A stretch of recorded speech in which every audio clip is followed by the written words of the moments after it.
As I've mentioned in the other videos, the body skills that were in the pink kit that Jeannie had were developed mostly by dads in the 1980s. The breath, language, touch, communication skills had developed in the 1970s. And it was during that period of time where in the United States there was the second childbirth concept, which is skills-based. Lamaze was taught in almost every hospital. Bradley was taught extensively as well. And in New Zealand, we had Grantley Dick Reed Childbirth Without Fear, and then eventually Lamaze. Dads were essential in developing the body skills because women's attitudes around birth changed significantly in the 1980s. In the 70s, we lacked choices. We had skills for a generation from the late 50s to the mid-1970s, but we lacked choices, and most of us went into the hospital. Midwifery was outlawed in the United States, and different states had attitudes around home birth. And that's not true of any other country in the world. In the 1980s, the natural birth movement became global, and the focus was on choice in birth plans and eliminating skills under a belief that women have always birthed. Cows and cats aren't taught to birth. Women don't need to. Fathers shouldn't birth coach. They should just support a woman's choice. And so by the 1980s, when I gave birth last, childbirth had changed to information rather than direct preparation and learning skills. The cesarean rate had risen from 5% in 1970 to 15% in 1980, and that was due to huge societal changes. The pill, safe abortions, women going into the workplace, the reduction of families, and us wearing bikinis and not wanting to have an ugly scar that we had from a classical cesarean.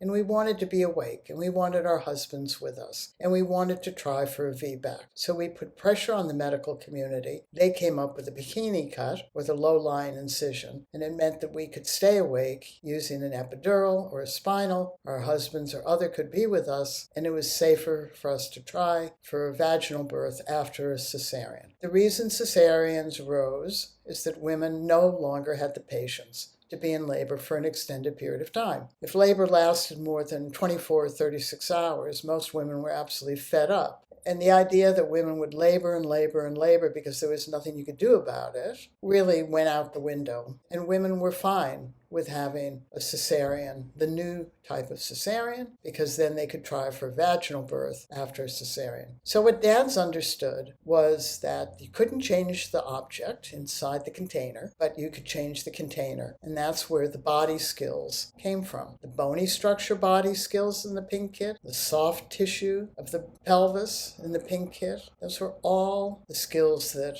we learned and we used in our birth to try to make certain that our babies didn't get stuck, that our cervix opened, and that our vagina or birth canal had been well prepared and it would open easily instead of having the baby get stuck second stage or for us to be damaged from a grapefruit-sized object coming down through an uterus. And because you ICPA chiropractors know that many women are damaged from vaginal birth, and I'm a body worker, and I knew that because I was working with them. A grapefruit coming out of your unprepared vagina can damage you. It stretches your tissue. You can end up with prolapses, and there are a number of them. Bladder, the cervix, uterus, bowel. Or you can just plain pee when you cough or laugh or run or jump. And those problems last forever. And there's a lot of systems trying to repair those problems. So let's try to prevent them to begin with. So we've talked in other videos about how the skills of the bony pelvis and how the skills of the soft tissue develop. But we had to look at positions as well. What we know about birthing women is that they're always thinking, they're always breathing, and their body is always in some posture or some position. By and large, nobody cared. There was some caring about second stage. When I gave birth in 1970, we lay on our back with our feet in stirrups. The natural birth movement didn't like that because it wasn't a gravity position for our upper body. It isn't. But if you get down on the floor now, lie on your back, and put your feet up in stirrups, your pelvis is very open. It's not a gravity position.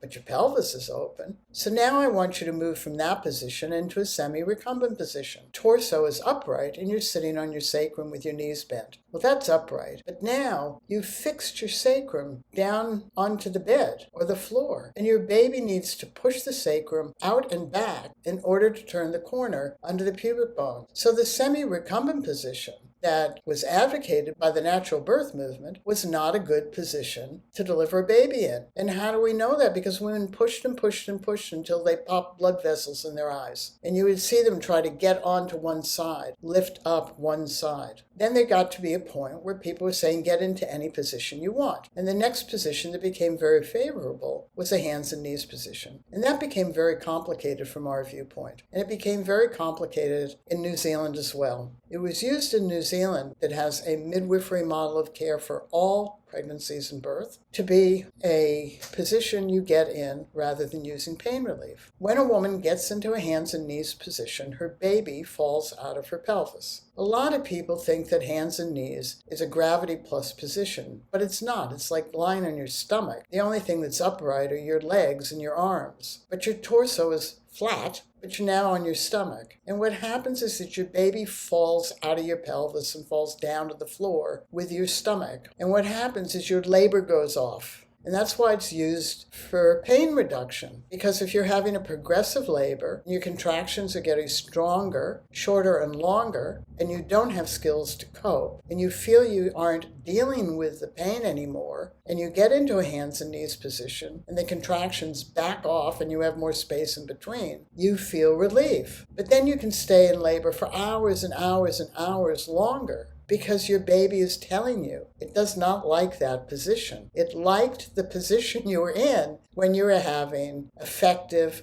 progressive contractions that you weren't coping with because you lacked skills. So hands and knees was very, very popular. Because the baby's torso falls down, if the head is deep into the pelvis, then what happens is the baby's head deflexes in order to deal with a body that's fallen down. And when the baby's head deflexes, a larger dimension of the head is trying to come through our vagina. There was a book written sometime in the mid-'80s, I think, and everybody was in a hands and knees position, and they were having fourth-degree tears through the rectum. Yes, they would, because there's a wider dimension of this grapefruit coming out of your vagina. So positions are complicated. For instance, standing up sounds great, very gravity plus, couldn't be more gravity plus, but we're not amoebas. So our connective tissue goes into a more rigid mode to keep us upright. So if you stand up now, you can feel several things happen. Your bum muscles come closer together, you tighten up down there, but your baby needs to come down through an out down. So you need to soften down there and create more space. So part of the positions is creating space down there. If you get on your knees, and your knees are on the floor, and your torso leans on the bed, your bum muscles and your pelvic bones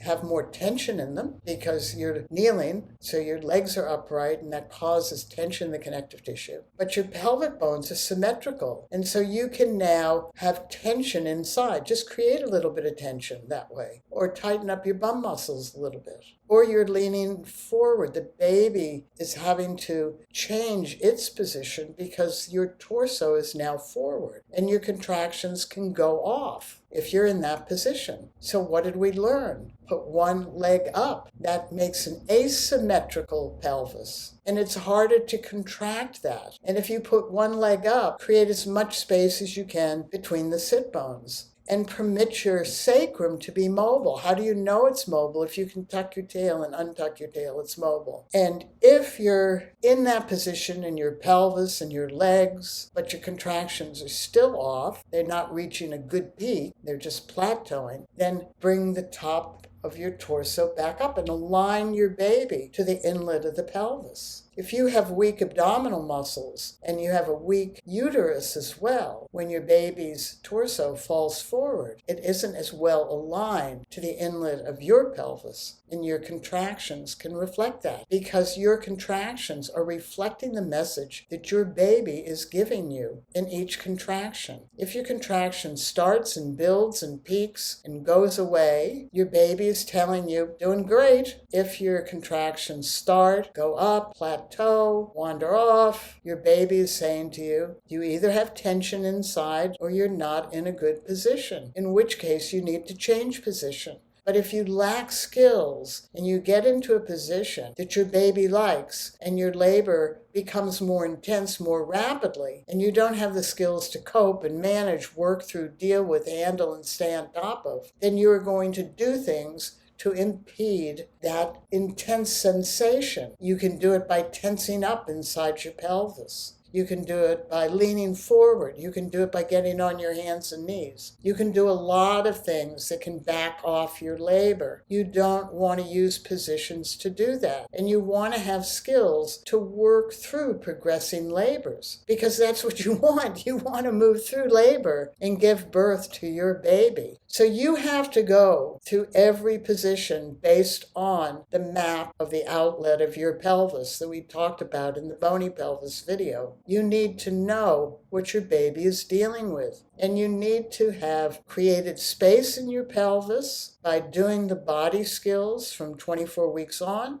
And you need to soften the inside of the 3 inches of your birth canal everywhere so that your baby isn't impeded by tension that's in your birth canal. A lot of women think, gosh, if I loosen up down there, what's going to be like after the birth? Well, once your birth hormones go, you spring back. But if your baby has stretched you unnecessarily, you don't spring back. It's stretched. It's like a stretched rubber band. So positions are very important. If you're standing, you need to soften your bum muscles and make certain your sit bones are as wide as possible, or put one foot up on a stool. And then you have to determine whether you turn your torso towards the stool or keep your torso looking straight. And that will depend on how the contractions are. Some babies, it doesn't matter if you're standing on your head. There have been stories of women whose family didn't want a home birth, but their labor was progressing rapidly. They got into the car. They felt like they were going to push. Their husband said,